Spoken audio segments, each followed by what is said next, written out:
welcome back, everyone. Thanks for joining us again this month for the March edition of Talks and Takes. We're so glad to have you back, and want to thank ABC Fitness Solutions again for continuing to sponsor the show for us and be such a great supporter of the industry overall. Before we get into today's topics, I want to look back a little bit. We were thinking and reminiscing a little bit about when we started this talk show and some of the things we discussed. And so there's two things in particular that we wanted to revisit to see if those predictions sort of came true. The first one was a topic that was titled, "Are Gyms Dead?" And we came up with this essentially because so many people were suggesting that that would be the case. You can see here at the top, the headline was, "Gyms are not coming back, according to Fast Company." The Wall Street Journal said, "Are gyms dead? Why home workouts are here to stay, but the gyms of the past probably won't be back." And then Ameritrade famously, in a survey of consumers, 59% of Americans said that they didn't plan on returning to the gym after the pandemic. Of course, what we all know about surveys, or at least I hope we all know and we've learned, is what people say they intend to do and then what actually happens, can be a little bit different.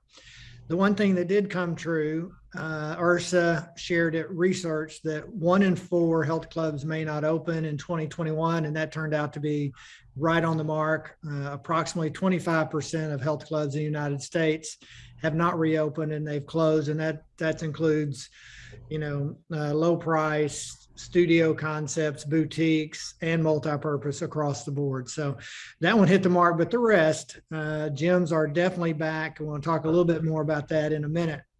The second one, before I let my panelists join in on this, we talked a little bit about, and Sara shared this topic, that remote work in gyms was sort of the topic, but it was discussing about revenge spending, about coming back after the pandemic and what it would look like with people that have had this sort of pent up demand, and they want to get out and they want to eat out. They want to go on vacations. They want to be outdoors. They are spending more on retail. Of course, we're going to get in deeply to how much more they're spending on wellness overall.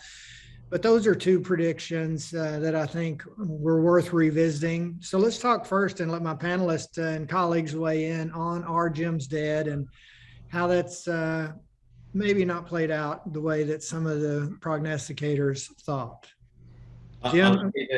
I'll say this. I think that's really demonstrative of how people feel in the moment, right? You're probably looking at a point where fear was maybe at its highest. People didn't have maybe quite as much shutdown fatigue as they have now, or COVID fatigue as they have now.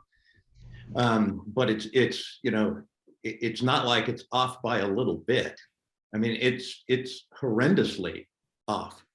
Right. And so, at that moment in time, I'm sure people were responding, honestly to that information, how they felt at that moment in time. But man, things change. The world is always evolving, and as did this pandemic, and people just feel much safer. Yeah, again, the clubs that I'm talking to, especially on the Roundtables and others, the recovery is happening very quickly. And clubs are expanding, private equity is entering the market in a big way. The big players are getting bigger. There's new models coming out focused around pickleball and other things. So it really is a great time for gyms. It's a real blessing to see that that's really turned out to be the case. All right, let's go to the second piece here, number 2. Sara, maybe you can weigh in first, since you had the topic to begin with about this concept of revenge spending. And where did that kind of come from, if you can remind everybody?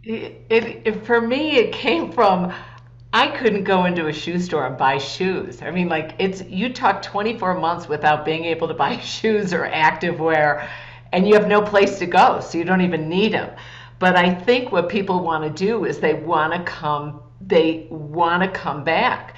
And this has even gotten more pent up, because we were closed, then we got open, then we got another variant, then we got open again, then we got another fear of another variant. Now we are so open that my husband and I got sick, like it was last week.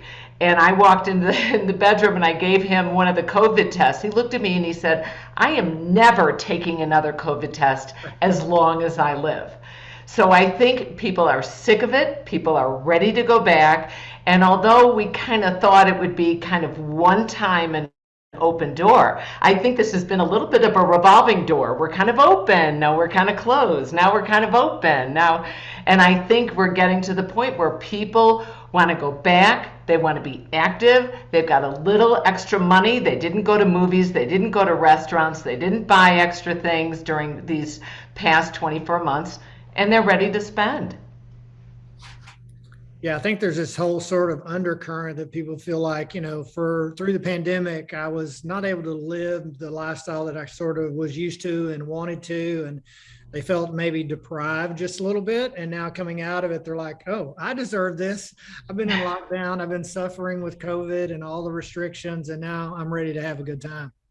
Yeah. And I think they also feel like I didn't spend it before, but life is short.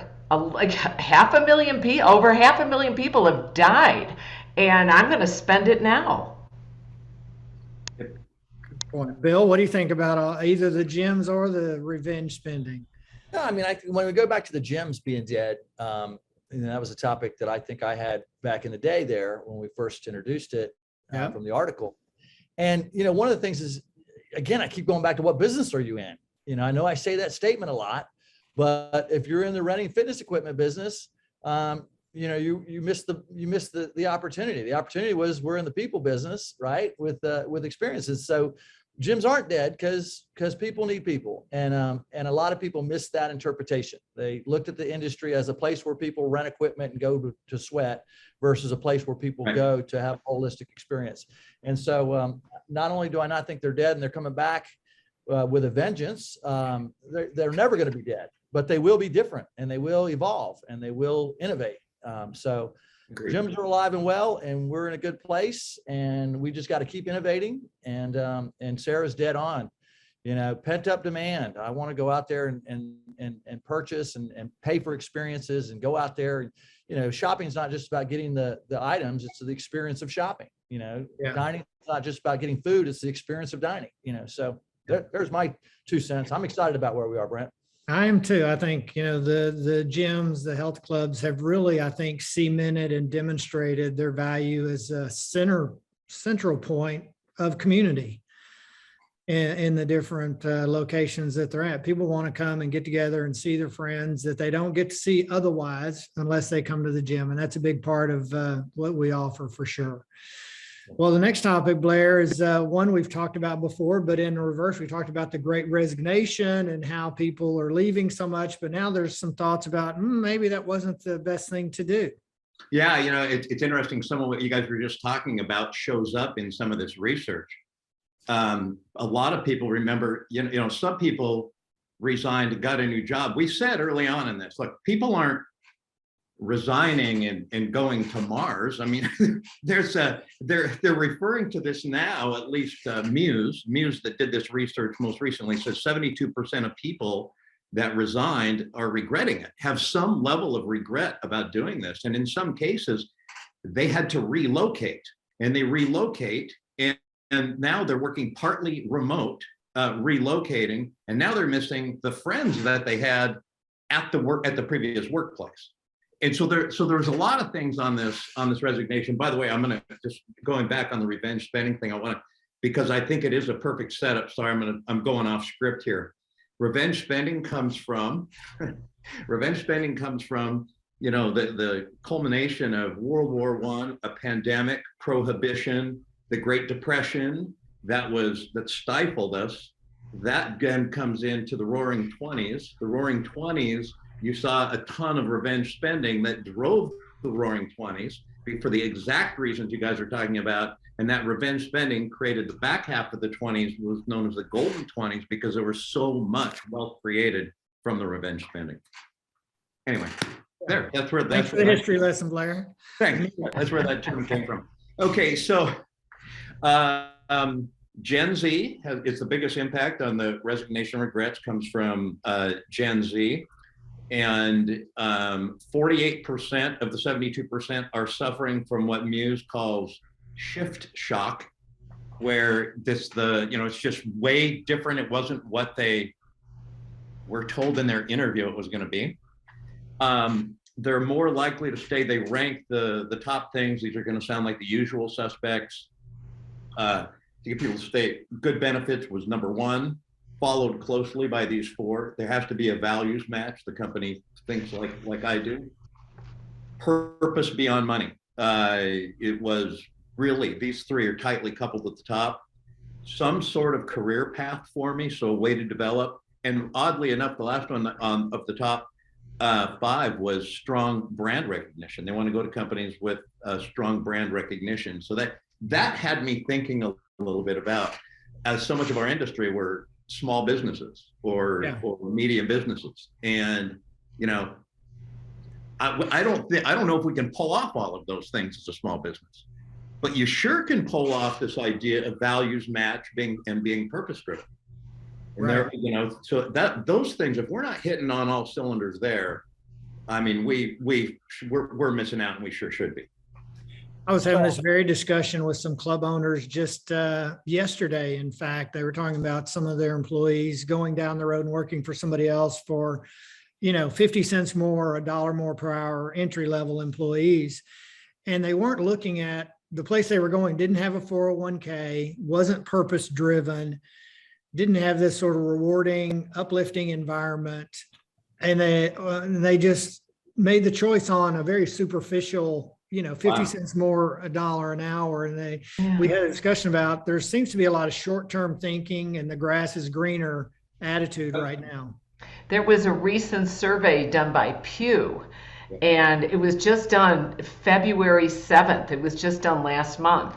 63% of the people quit because of low pay, and the next 63%, also included no opportunities for advancement, and then 57% were feeling disrespected. Wow. So I thought that was pretty interesting. Wow. Yeah. I'll bring up the book Prime to Perform. People should read that book, Prime to Perform, if they haven't already, to really figure out how you can actually design for the type of motivation that keeps people at your company and keeps them growing. I would second that. Some of the research they shared in that, Blair, between what MBA students thought were motivating frontline employees versus what really was motivating employees was really insightful, I thought. Yep. Yep. And by the way, Brent, your term, they use it throughout most of these articles that I've gone over on this, the grass is greener syndrome, right? That's just exactly what you said. And they get there and they find out, not so much, right? Right. And the same things are happening with CEOs. Like they're retiring, they're quitting. And then what happens? 5 years later, after their covenant not to compete expires, they're all launching new businesses because they're bored and they've missed that connection. Yeah, I mean, Blair, to your point about values and purpose, I think shift shock is also controllable. I mean, if you're not doing that third, fourth interview with somebody in the organization that can make sure that the person understands what that organization expects and is about, and that your interview process has been consistent through the journey, shift shock to me is a failure in management. I think that's so spot on, Bill. I think that is so spot on.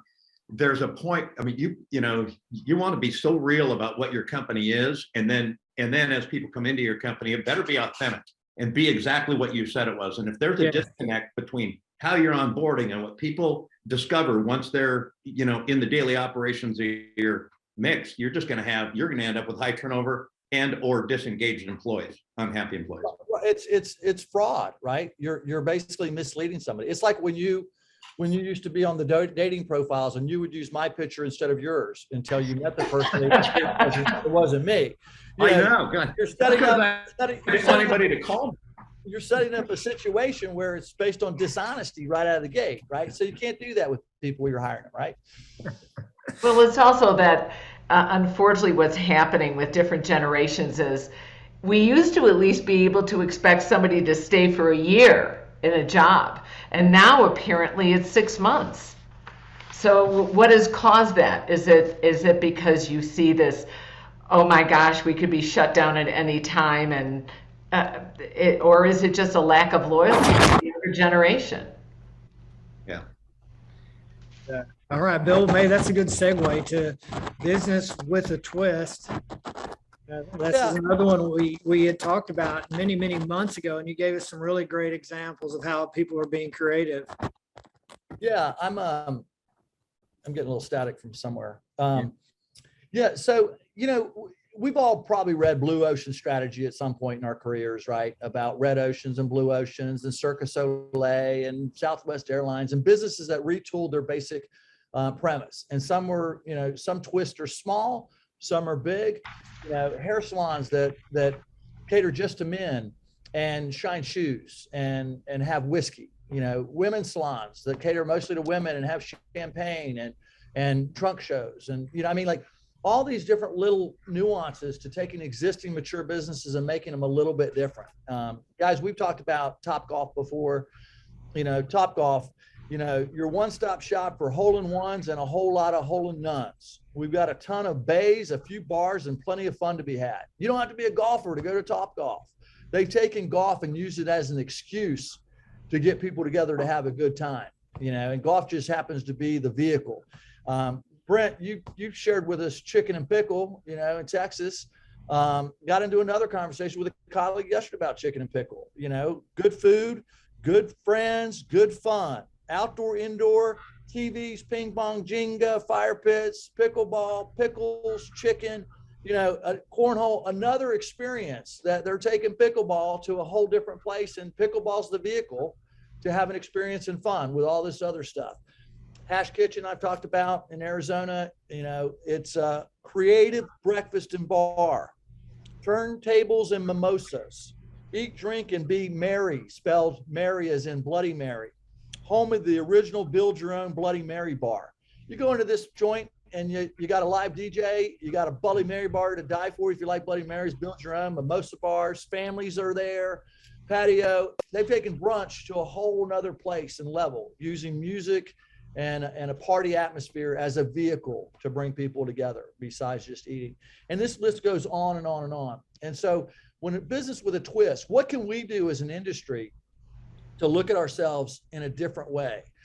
We had some very great innovation around COVID. We had people doing the pods. We had people doing the outdoor stuff. We had people doing innovative programming, and the virtual stuff blew up. So thinking about what can you twist in your business to make it new, fresh, different, appealing to a broader audience, and what can you learn from other businesses such as the ones I've shared? And with that, I'll open it up to my esteemed colleagues. Sara, what do you got? Well, I always look at that and I think, what's going on with programming? So I get all excited. What's the latest thing? Because some of the stuff that we've, relied on, like bar training, it's kind of, I don't want to say it's over, but we're not getting the rush to those type of classes that we used to get. I don't see a lot of new stuff out there right now. And it worries me a little bit. I think we're just trying to reopen, and Bill, I like your ideas. I just want to open. I want something new. I saw cinder blocks. What is it called? Cinder lift? I'm not even. I was going to mention that too, Sara. Cinder block, cinder lift. That's what they're. Cinder lift. I was like, well, that's pretty cool. And I see there's a program called Warrior Workout. And it's all about, protecting yourself and energy and letting out your inner warrior. But I need to see more new stuff. I'm not seeing enough of it. Well, I've got a stack of cinder blocks if any of you want to try it out. I'll just send them to you. I mean, what was interesting about kettlebells when kettlebells came back out with a vengeance is kettlebells were original. The dumbbell was an improvement on the kettlebell to make it safer. And so, but we brought kettlebells back after the beginning. And there's some things that we did in the beginning of the industry that now may be relevant to bring back. I mean, step classes with 80s music might be a real cool thing for some people, The only thing I'm seeing that actually seems to have exploded is the active aging market. And it seems like because now everybody can go in and get those surgeries, the knee surgeries, the shoulder, the elbow, because they couldn't do it during the pandemic. It was locked up. The hospitals were locked up.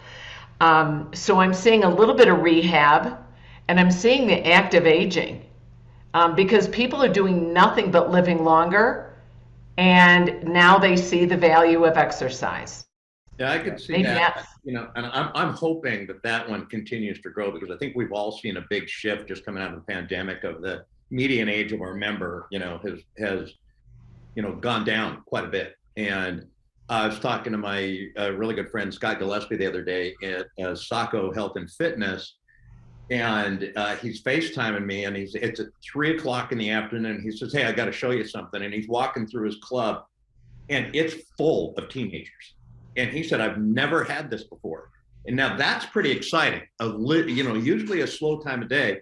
The high school kids are all coming in, and they didn't look like they were playing around. I mean, it was really a cool scene. I thought that was, I like to see that. I'm hoping the active aging really brings that part of the population back in.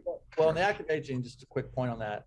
Just saw some research. Sarah, you may have the numbers better than me, but if you make it to 60 without chronic disease, you have like an 85% chance of getting into your 80s, or your longevity is just out of control if you can make it to 60 without major health issues, and so that's just going to keep booming. All right, that's really great news, Bill. Let's just end on that one. Yep.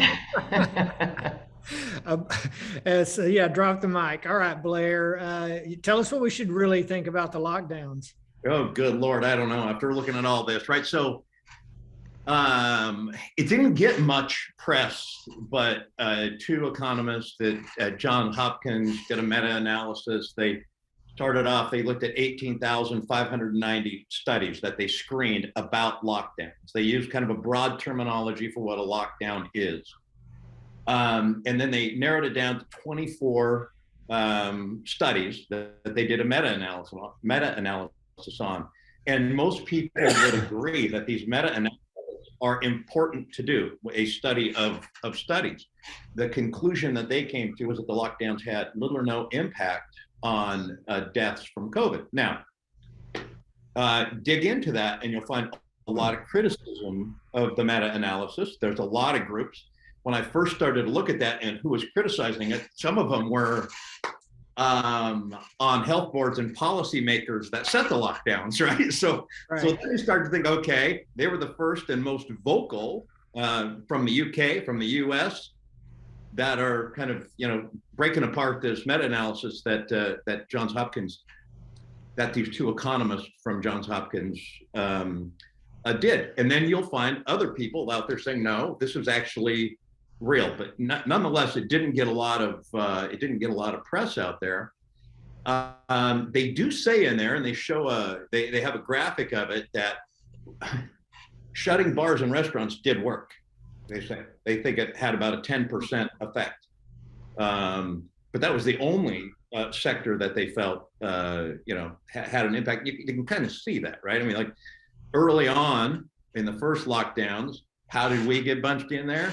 A South Korean, fitness studio with 35 people training Zumba or something in a small room and no ventilation. That's not a gym, that's a nightclub, right? I mean, it was those conditions that I think, and then when that popped up, I think we all got bunched into the lockdown. So other things that they're saying though, we have no idea what the cost of the lockdowns are. We have no idea because the people that missed their cancer appointments or early detection of cancer, people that were too scared to go in for whatever they had, stroke, heart disease, everything, that there's going to be decades of cost that we have no idea how big that impact's going to be. I'll ask you guys this though, just from your personal, like how you experience the lockdown from the knothole through which you look at the world. How did it impact you? Well, I'll start because it couldn't have impacted me any greater because I stepped in as the interim CEO of IHRSA, and that would never have happened probably without the impetus of the convention and trade show being canceled and the impact of the lockdowns on health clubs, et cetera. So, man, it completely turned my life upside down for a good while. That's the biggest thing for my chair, is it really was life-changing for at least the last year or thereabouts. Yeah. And what's interesting about that is it didn't have you shut down. It pulled you more into a spotlight. Yes, that's right. Yep. And I learned a lot about Zoom meetings and webinars and filming your own videos and things that, since I've left that position, I haven't shot a video since. I learned I learned how fragile the human mind can be. I thought I was an extremely mentally strong individual, and I learned that I'm not nearly as mentally strong as I thought I was. And so I learned a whole nother aspect and dimension of myself that I didn't like and that scared me. But in the end of the day, it will make me better and make me stronger. But it was, you think about what people go through: career, family, loss of life, and loss of loved ones, depression, mental illness, isolation, and then the things that came out of that with creativity and optimism and new birth and new growth. And, but for me, it was very much learning about myself in a different way than I would have otherwise. I found that I had to really figure out technology. And I'm a people person. I go to these live events. I can't even be alone at these events. When I go into the bathroom, I'm talking to people. And to then have to live on a screen and figure out how to connect with people on a screen, and then realize I want to do a conference and nobody knows how to do it.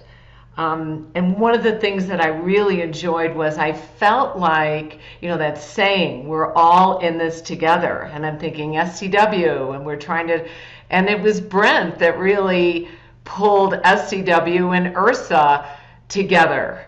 And being able to talk to people.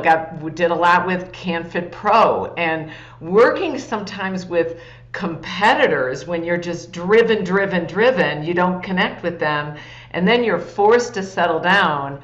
And it was really kind of fun.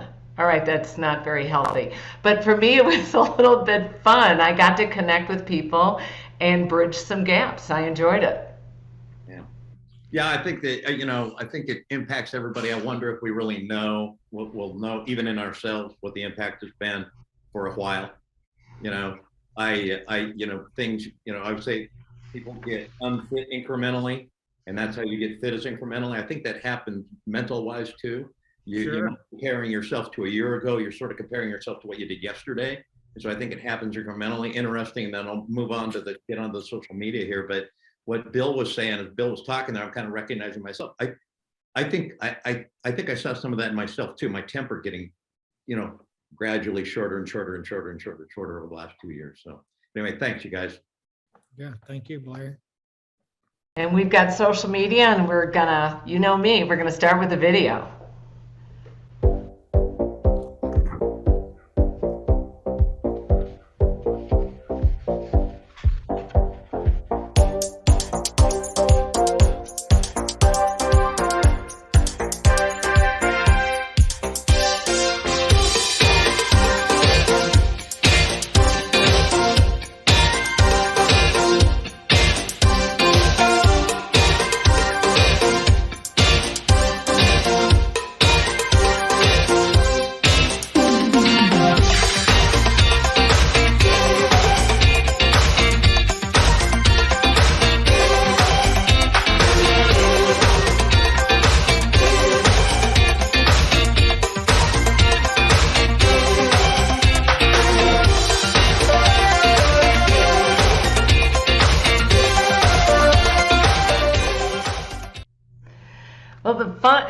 This was actually really fun for me, because I don't consider myself a social media expert at all, but I've been really surprised by what's happening with TikTok. I mean, my kids are sending me TikTok stuff. I got a TikTok account. I'm watching stuff. and it's huge. TikTok is growing. It is the fastest growing area. 47% of the users are younger than 30 years old, but 22% of them are between the age of 30 and 55. It's actually right now the highest grossing app out there, $540 million, which is, it's higher than Tinder, it's higher than YouTube, it's going pretty crazy. And looking at the social media, Facebook actually is being open 98% of the time on mobile devices. So if you guys are posting pictures and stuff, don't turn your phone sideways. Keep it vertical. Put your little videos up there. And on Instagram, this was really cool. 79% had higher engagement when they tagged their location. So tag your location on all the videos, all the images you post on social media, because they'll be able to find you. So I found it really interesting. There was a 45% increase in TikTok, whereas Instagram has only grown by 6%. And ad dollars are you have to pay to play right now, because Apple iOS 14, which was updated in 2021, you have to opt in for ads tracking. That means that you're not going to be able to find people. So even if you're posting stuff on Facebook and you're trying to think, I'm going to get my organic reach, your followers, you're only going to be able to reach about 5% of your own followers. And nobody's going to contact you by phone. They love these chat bots. They hide behind their computers. 64% of people prefer to message. This is according to a Nielsen study commissioned by Facebook. 64%, and it's growing, which means if they're not happy, they're posting it on social media. So all of us need to look at this and say, I need somebody really managing my social media strategy that understands my business and can keep things going. And we've all talked about influencers and all this influencer, but every single social media source now, Facebook, Instagram, TikTok, YouTube, they're starting stuff that allows creators. And creators are people, I love these people. What they do is it's a hobby for them, and they're posting pictures of their dogs, or they're posting pictures of their new fitness regime. And it's basically freelance work that they do. And 72% of the marketers are going to be using these influencers and creators, and that's $15 billion they're going to be spending. So think about who is doing your creators, not just who's influencing people at your club, but look at their social media, look at their Instagram, look at their TikTok, look at their Facebook, and see how many followers they have. Look at your members and see if somehow they'll promote your brand. Even if they're promoting nutrition stuff, or they're promoting new clothing, activewear, whatever, they promote multiple avenues. All right, I could go on and on about this, but what do you guys think of this? I wonder on the TikTok thing, like, like what they consider users, because that number seems like it could potentially even be much larger. Like, I'm not on TikTok, but people send me, and I consume a lot of those videos myself and see a lot of those videos. We probably all have, even if you don't have a TikTok account. I wonder what that reach really is, because that could just be the people that are on there creating videos. Yeah, they're creating videos, and one of the number one place people are going to start buying is on social media. So if you have an event with LinkedIn, if you have an event and you invite people to come, you can invite 100 people a week free to come to your event, a special class, a special training session, something like that. People are spending money. They're spending their money on social media, and they want to be able to find you. They don't want to have to click and go to your website. Wow. Good. They're like putting up memberships, putting up special class offerings, putting up discounts. If it's under $100, it really works very well. If it's something that's guaranteed, if they feel safe, like they can trust you, they'll spend your money on social media. Right. Thanks, Sara. All right. I want to share some information from Mindbody, and I continue to be impressed with Mindbody. not just their software, but really they're dedicated to doing some really great research about the consumers of our products in the health and fitness industry. This is their latest report called the 2022 Wellness Index. And I've got a few slides I've picked out of the report to share with you that I think hopefully you'll find really interesting. The first one is talking about how the definition of wellness has really changed.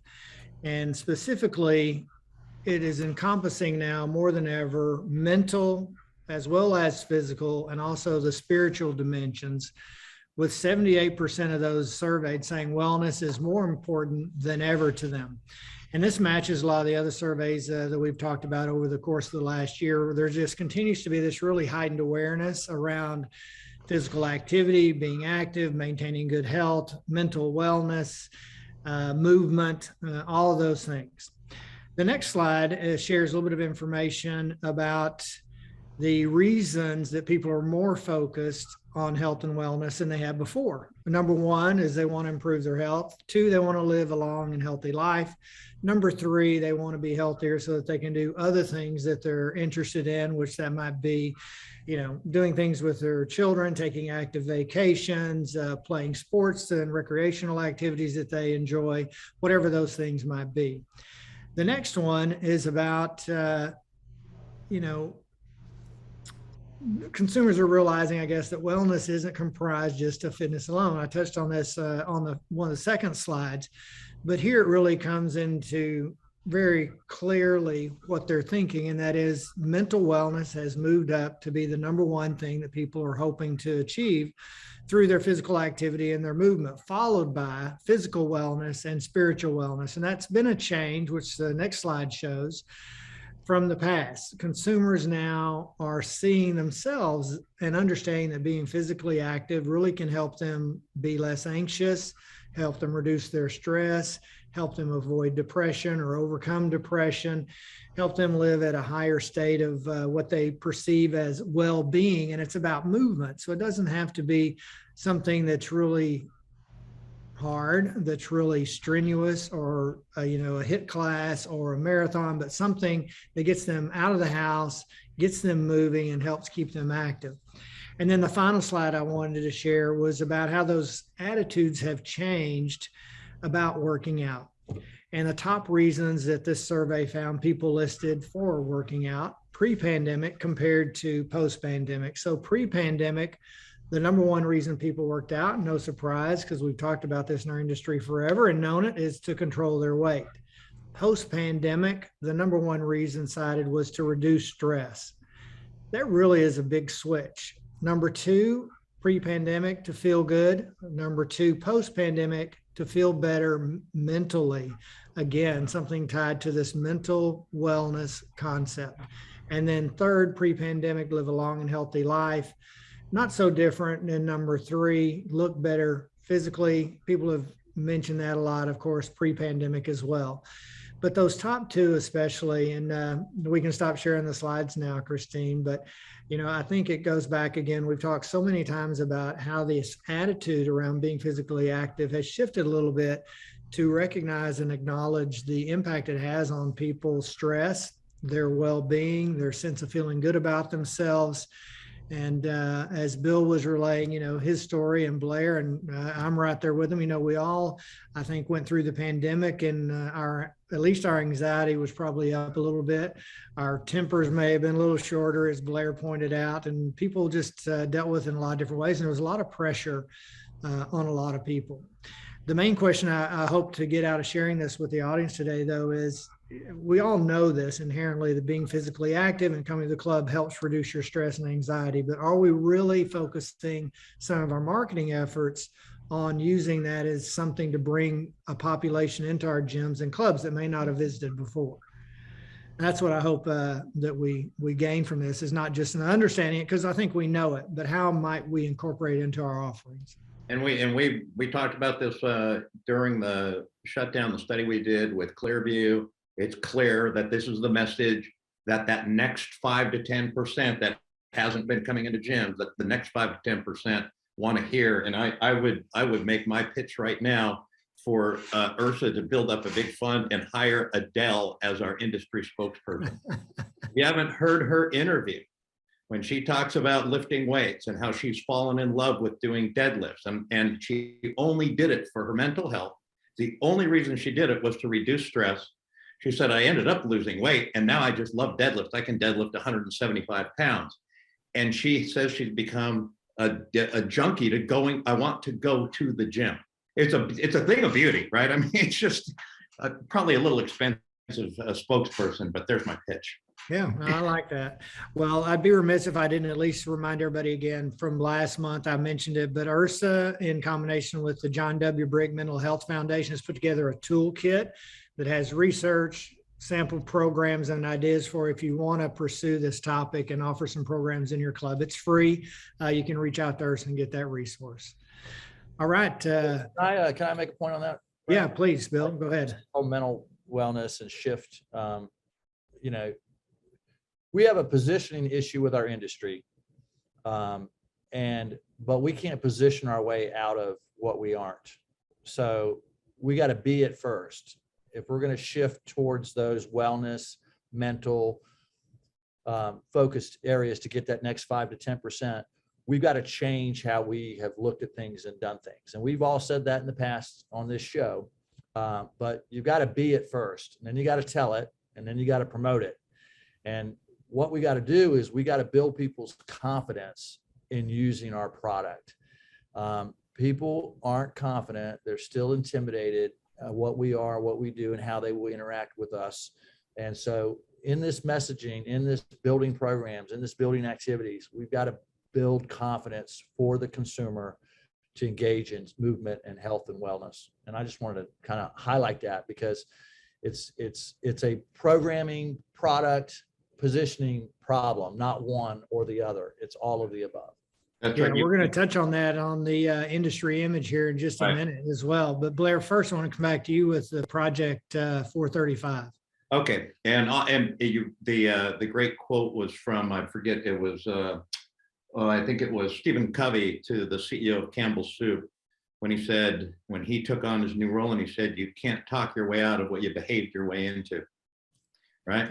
We have to have different behavior. And we don't have to spend a lot of time on this, but I think this is incredibly important. The National Health and Fitness Alliance, Project 435, you can scan that code and you can sign up. There are 435 congressional districts in the United States. There are 10 in the state of Washington. I have already signed up. The goal is to get passionate about fitness professionals passionate about their profession, to become a spokesperson and to learn how to connect with the congressperson in your congressional district. If we can do this with all 435, and I think as about 10 days ago, the coverage was, I don't know if I scanned it here and averaged it, and probably around half. So I'd be eager to see how it is now. And so I had a Washington Fitness Alliance meeting with the board the other day, 1 week ago, and to present Project 435 to them so we can get every district covered in Washington. While I am on that board meeting talking about this, I received this email. Blair, it looks like we'll have Representative Schreier in Wenatchee on Sunday, March 27th. I know Sundays are not great for scheduling meetings, but any chance you're available for a conversation with her that day? She could stop by the gym and you could speak about how COVID impacted the fitness industry, your work with the Alliance, being a small business owner in general, or really anything else you'd like her to know about. And this is a perfect example of during that pandemic of reaching out and connecting with Kim Schreier and being very, respectful. A couple things here. NHFA is going to do some training, like how to reach out. They're also going to produce a piece every month. I'll look at it right here. Train support available to answer questions. They will be producing a professionally done piece on the fitness industry every single month to forward. Now imagine that we're doing that in 435 congressional districts. Now we're helping the alliances that some of the alliances that may not survive being out of the pandemic. I think it's an incredibly important project, and there's a link right now in the chat there to sign up. and also hopefully you scan that barcode. So I hope people will jump in, and I'd gladly turn it over to you guys, or turn over the rest of my time to my esteemed colleague, Sara. I think it's really good that people are continuing their fitness alliances. We're working with the California Fitness Alliance, and when we do our California conference, and it's important for us to band together as an industry. And unfortunately, I just don't think enough of us do. I don't think there's enough members at companies that are members of IHRSA. The membership has declined severely over the past 24 months because a lot of clubs, yes, 25 to 30% of them are out of business, and we're all suffering economically. But if we don't stay together as an industry, we're not going to be able to weather other storms. That's why the restaurant industry was so strong, is because everybody belongs and everybody financially supports and becomes a member. So I think these alliances and getting behind IHRSA is very, very important. Thank you. Yeah. Sign up for Project 435 if you haven't already. Yes, please. Yeah. Okay, Sara, the industry image. Bill gave you a good segue to start off with. Yes, he did. A little early, sorry.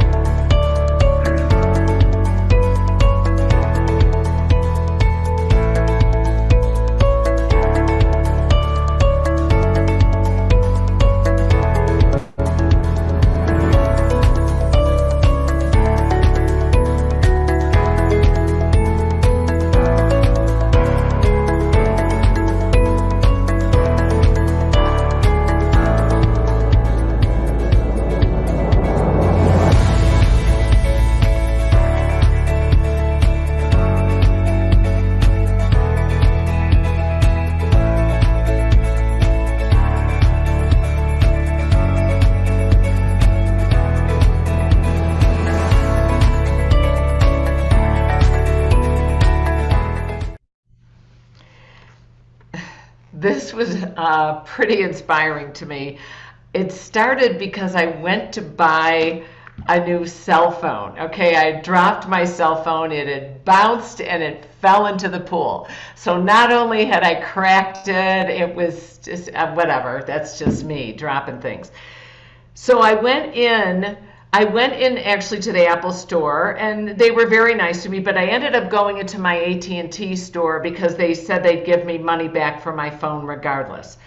And I go in there, and the guy selling me my new phone is like hammering me hard to buy this, the top of the line, the Pro, the 13, la la la. And I'm talking to him, and he goes, well, what do you do for a living? And I said, I'm in the fitness industry. We do fitness education. He goes, oh my gosh, I worked for a gym. I hated it. It's such a hard sell. It's a ridiculous industry. How are you still in it? And I was like, oh yeah, I'm buying a phone from you. Yeah, sucker. But what he honed in on me is we think fitness is as exercise as medicine. But unfortunately, the world doesn't. They look at us, they see the clothes, they look at the equipment, they're terrified of all this black metal and the silver, and it's complicated, and all they want to do is get in and press quick start, and the mentality, and they're scared of these people that are going to yell at them and scream at them to work out and stuff like that, and the bubbly, bouncy 20-year-old smiling and chirping at the front door. After I struggle to get in my car, drive over there, walk into the gym, I'm wearing long sleeve shirts and big baggy pants, and this is what I have to walk into. So I'm thinking, how do we deal with this? We have to make ourselves more inviting. We have to make it a more comfortable environment. We need to have people yet again go back and walk our gym floors and make people like, oh, if you don't know how to use this, no, you don't have to pay me yet as a personal trainer. Let me show you a few tricks on how to use it. It's not that intimidating. Let me help you. And we have to look at ourselves as well. I mean, a lot of times we walk in, it's like if I don't have the right clothes, if I'm not taking the right supplements, if I don't have the right protein powder, if I'm not signing up for these extra specialty classes, and it gets a little scary. So I think we can do a better job. And I think because of the pandemic, we've become a little less intimidating. We're more inclusive. And I think we need to keep our heads on in that regard. You know, this is a struggle other industries have had. The computer industry, Apple. How do they make the product less intimidating? How do they make it more inviting? And there was something that was born from all this, and it's called customer experience management. For God's sakes, I'll tell you that. You know anybody involved in that space? No, I know nobody. And I'll tell you whether you're using us or not, at the end of each year, we do our what we call 5 nines awards. And so it's a little takeoff on the ultimate uptime of software. But that's averaging a 9.0 on 5 distinct metrics. And if you're averaging 9.0 on the 5 distinct metrics that we lay out, you won't be an intimidating gym. Yeah, and what happens is people have their beliefs about how their gym is, and they'll do their walkthroughs and everything, but it's not happening unless your members tell you it's happening. And then that's what goes out on social media. That's the authenticity that. Go ahead, Bill. No, just what Sara said, close. How would you get over that barrier if money weren't an issue? Well, you'd give everybody a workout outfit when they join. I mean, so they like know what to wear, or you show them pictures of people exercising so they have an idea of what to wear based on your pictures that you use in your materials. You know, equipment. You could show a first workout being done in a video to a new member before they ever show up. You know, classes, mentality. We talk about these things, and Sarah's right on. You know, have you ever went to a club where it was like 25 feet to the front desk and there's 2 people standing there guard at the end, and you're walking down this entryway and you just feel like they're evaluating you every step of the way? You know, there's been research on that intimidation factor just on entryways, and you know, 5 feet is a good distance with icon and so on. But rethinking everything we do from this gym intimidation. Is that how you say it, Sara? Gym intimidation. I loved it. I got it from an article, and I wish I could quote the person who came up with that name. But it speaks to us, and it speaks to our new members, and we have, you know, maybe having more beginning classes and intro programs that make people feel more comfortable, you know, so that people like Adele can do a deadlift starting at 10 pounds and then going up to 175. I just think this topic is so large. We could do a whole show. We could do a whole day on this topic alone, right? And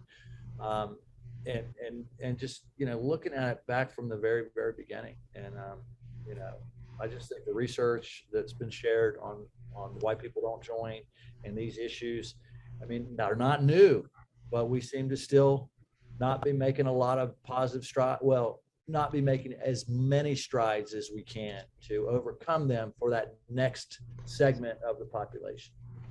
Yeah, I agree. To kind of close out that segment, I think we have some information about knowing what to do.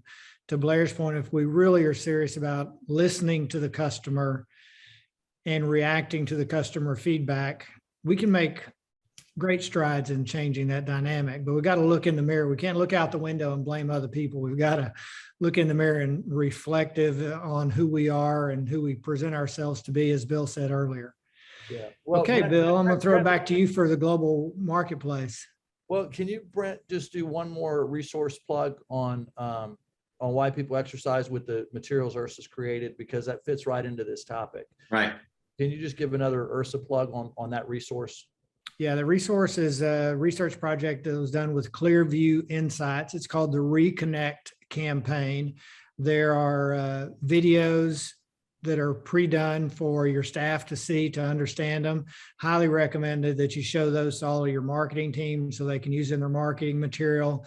I mentioned last month again, Planet, if you saw their Super Bowl commercial, talked about getting the glow, which is exactly what the Clearview Insights essentially was saying. It's about feeling good. It's about mental wellness.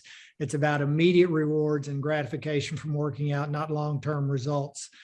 Anyway, worth the look for sure. Thank you, Bill. And Tom has put the link in the chat And also, if you go back up a little bit, what Bill referenced also, or Brent did, the Brick Foundation information is also in the chat. So please use both those resources. Yeah, Yeah, absolutely. and you know, I mean, Sara does an amazing job around the whole country, providing regional education for people to enhance their programming. Blair's company, MXM, you know, scorecard. You got to know what your members are doing and thinking. ABC provides a place for your member of records. So you have all the data on your CRM and all the history of your members, so you know who they are and you can segment and target and work with them to solve their problems. Using those resources to continue to get better to impact the industry there's a lot of good resources out there. And thank you guys, Brent, for all your work with IHRSA, and Sara, you and Blair for what you contribute to the industry as well. So global wellness marketplace. This is kind of a big topic that I just want to kind of tee up to stimulate innovative thinking. We're at the end of the show here, and I keep coming back to what industry am I in? What industry do I want to be in? What parallel industries can I co-work with? What can we do to exist?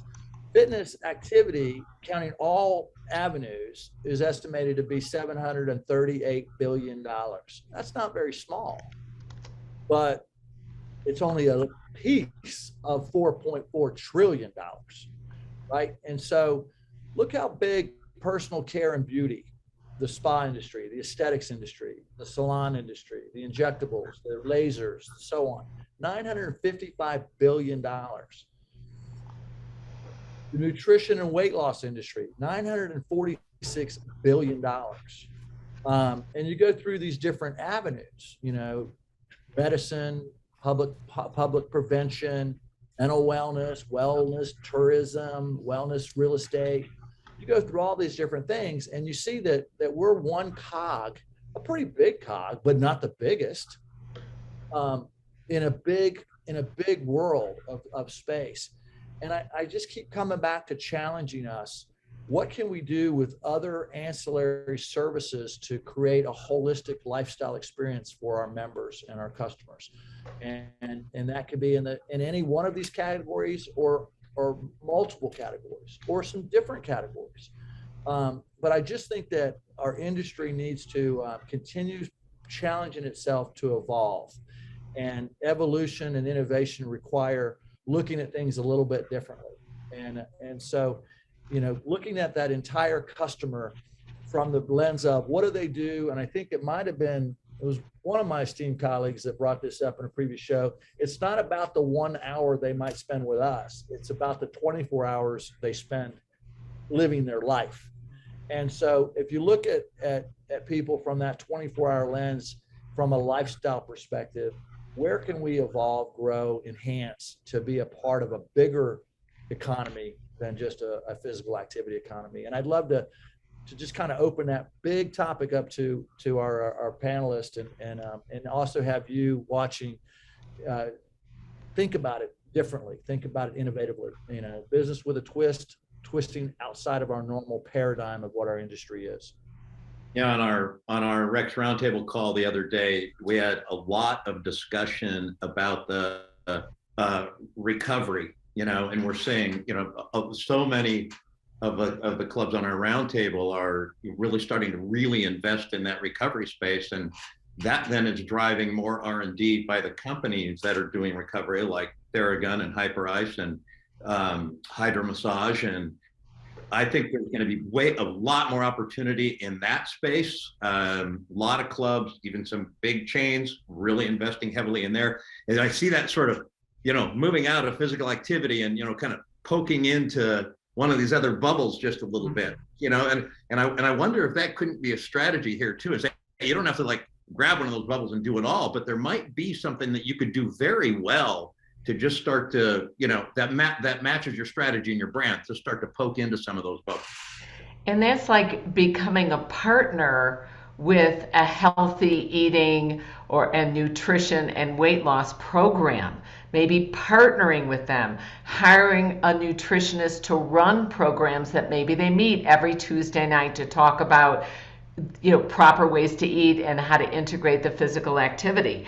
I think, you know, jobbing things out and developing partnerships is great, and I think it's wonderful to bring it in. I look at this tourism and I say, get your best trainers and teachers and set up some type of trip somewhere, to possibly to a spa, whatever, and bring these things within, under your umbrella, because we don't want people leaving out. We want them feeling like we've embraced these outside resources, and then we've expanded the options for our clients.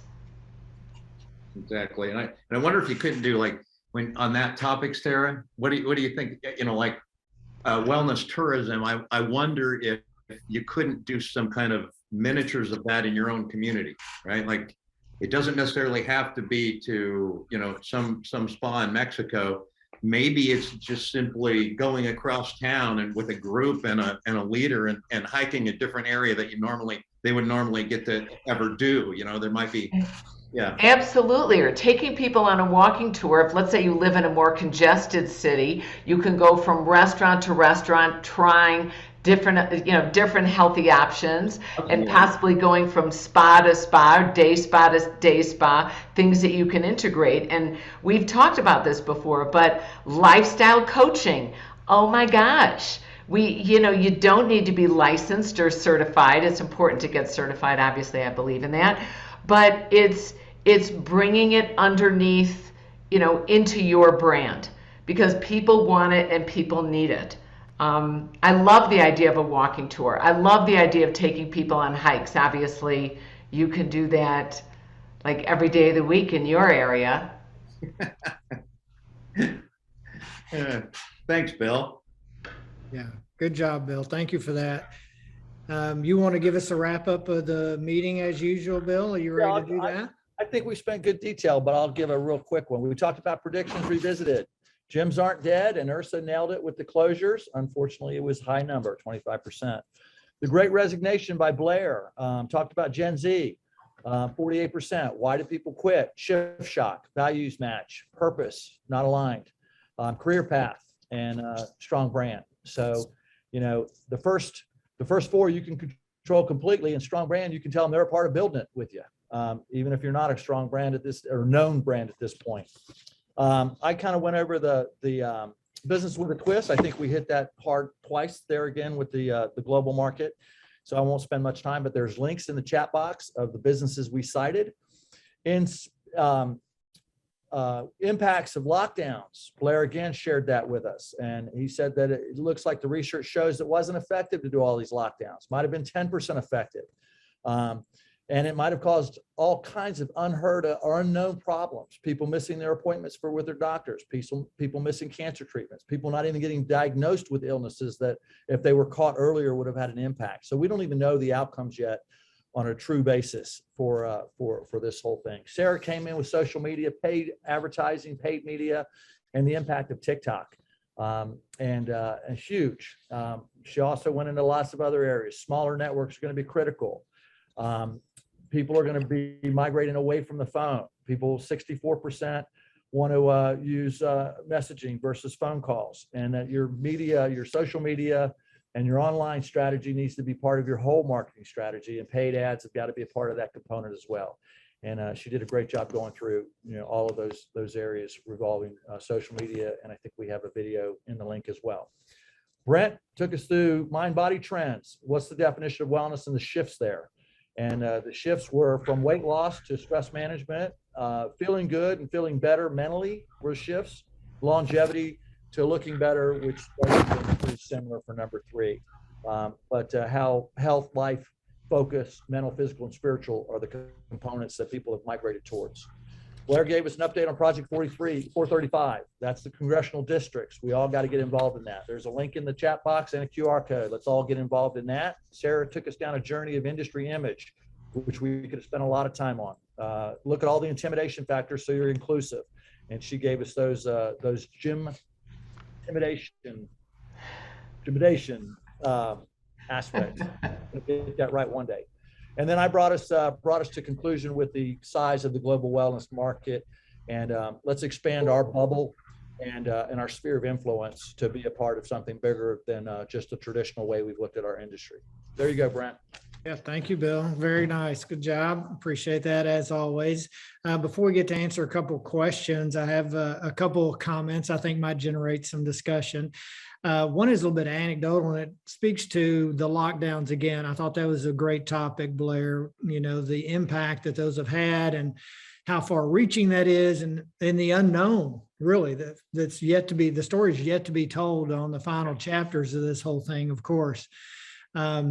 A conversation with a funeral director recently was sharing that, when a body comes to the funeral home, there always is on the death certificate a cause of death, right?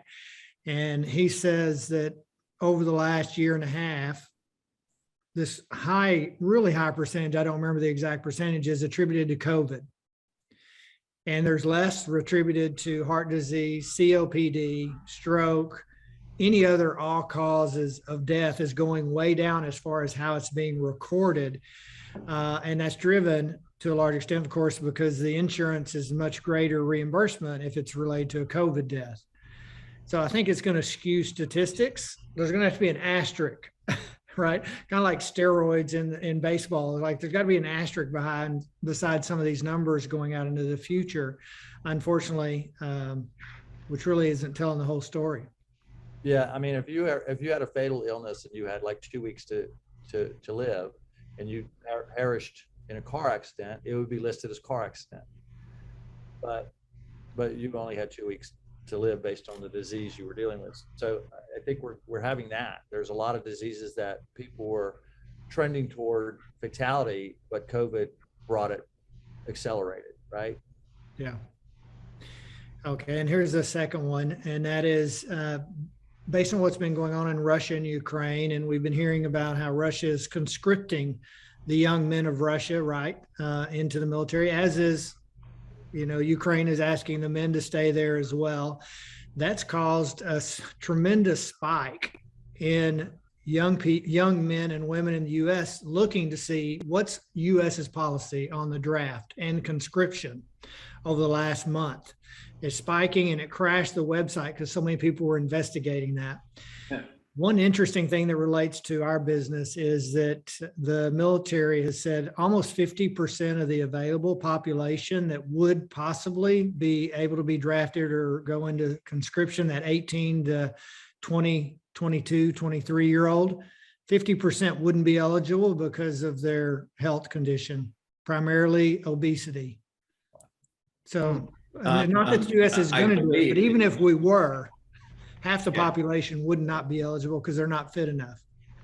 By the way, I believe in, and somebody could, maybe somebody out there knows very specifically, I am almost certain, certainly like most European countries, Netherlands, Germany, I believe both France, Italy, but in Russia, you're required to do 2 years of service. It's a requirement. So that's, and what they're doing is they're taking the people that are in those 2 years. After those 2 years, then you can decide if you want to sign to go in and be a soldier.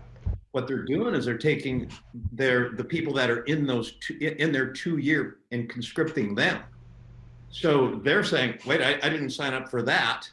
They're not, I don't believe they're going into the population and drafting like we saw in Vietnam, but they're taking the people that are in their 2 year portion of must serve in the military and then pulling them. So they're not very prepared, and they haven't been soldiers yet, right? I think Israel is 18 months, right, for men? 18. Yeah. And we know they do the same in China, Bill, having visited there multiple times. All right, so let's look and see what some of the questions are. If you have a question, please don't hesitate to submit it in the chat or the Q&A. Either one, we'll be happy to answer any of the questions you have. Here's one, Sara, about the revenge spending again. Do you have an idea of what priority or what are the main top areas where people are spending? Are there any categories specifically that people tend to be gravitating toward? Well, they gravitated towards anything, of course, on social media that was under $100. It was huge for beauty products, huge. And believe it or not, makeup I'm like, you're wearing a mask. What's wrong with you? Well, specifically, you know what it was? It was skin treatments and it was eye makeup. Well, who knew? Of course, because that's the only thing showing. But it was makeup. There did seem to be an athletic clothes. Not that anyone was wearing them to work out. They were lounge wear hanging around their homes. So a lot of the fancier dress, clothing, nobody's going to an office. Nobody was wearing. There were no meetings. So those sales were declined dramatically. But again, it's the loungewear, it's the athletic shoes, things like that were really up. So that's something to think of if you're looking at what am I going to put in my sporting goods store? What am I going to put in my little store? I'm going to put comfortable active wear, t-shirts that actually have sleeves so women, and men don't have to show their arms. Baggier pants, looser clothing that's comfortable to work out in, but it's doesn't disclose as much. So I thought that was pretty interesting. That was a good question. Okay, Blair, Project 435.